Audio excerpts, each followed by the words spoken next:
Welcome dito sa DJI Store.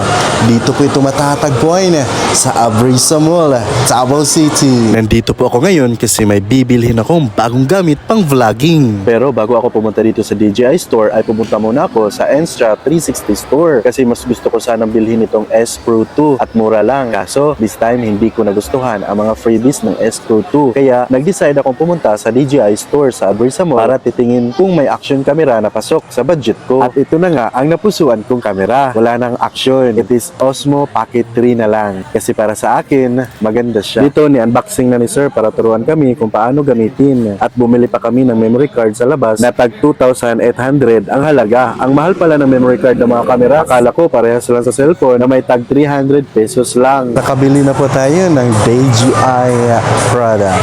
Tara, uwi na tayo. Kasi ang mahal nito mga ka-Felchat. My God.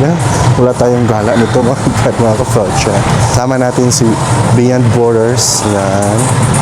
And we are still here and sa Abrisa Mall, Davao City, and tayo po ay papalabas na. It is because mga ka-Felchat, wala na tayong pang-gas. Naubos na. Hindi ko alam kasi na mahal pala ito. My God, mga ka-Felchat. And meron lang ako ipapakita po sa inyo kasi may magandang spot dito kalabanda. Wow. Yan o, papalabas na po tayo. Papakita po sa inyo. Yan o. Wow. Ganda dito mga ka-Felchat. Kita natin ang mga buildings. Wow. Yeah, so yun lang. Bye-bye.